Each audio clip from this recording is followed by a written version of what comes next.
Hello दोस्तों, राधे राधे। आइए जानते हैं कार्तिक मास की कथा का चतुर्थ अध्याय क्या है। कश्यप मुनि की अंजलि, लिया मत्स्य अवतार, बोले मुनियों से प्रभु शंखासुर को मार। नारद जी बोले, ऐसे कहकर विष्णु भगवान एक मछली रूप धारण कर विंध्याचल पर्वत कश्यप की अंजलि में अवतरित हुए। उस मछली पर दया करके मुनि ने उसको कमंडल में डाल लिया। जब वह उसमें न समाई तब कुआं में डाला, कुआं से तालाब में, तालाब से नदी में, नदी से समुद्र में। तब वहां मत्स्य रूपधारी भगवान शंखासुर दैत्य को मारते हुए और उसे अपने हाथ में दबाकर बद्रीवन को चले गए। वहां सब ऋषियों को बुलाकर भगवान बोले कि जल के भीतर वेद निमग्न हो गए हैं, तुम उन्हें ढूंढो और शीघ्रतापूर्वक जल में से निकालकर रहस्य समेत ले आओ। तब तक मैं सब देवताओं समेत प्रयाग में निवास करूंगा। नारद जी बोले, उन तपोबली मुनियों ने तब बीज और यज्ञ मंत्रों सहित वेदों का उद्धार किया। उन ऋषियों में से जितना भाग जिसने भी निकाला वह भाग उसी नाम से प्रसिद्ध हुआ। पीछे सब मुनि मिलकर प्रयागराज को गए और प्राप्त हुए वेद विष्णु भगवान को अर्पण किए।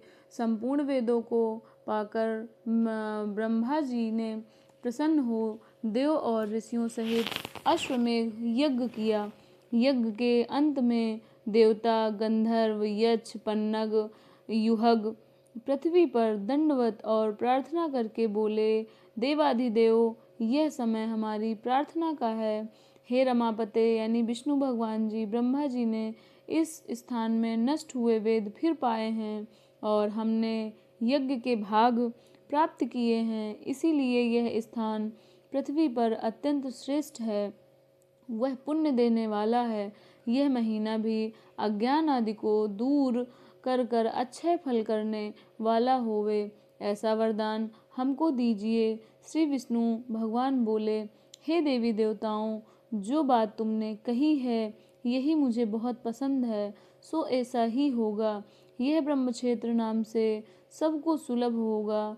सूर्यवंश राजा भागीरथ यहाँ पर गंगा जी को लावेंगे और इस जगह पर सूर्य की पुत्री यमुना जी से संगम होगा। ब्रह्मादि तुम सब देवता मेरे साथ निवास करो और यह तीर्थराज के नाम से प्रसिद्ध होगा।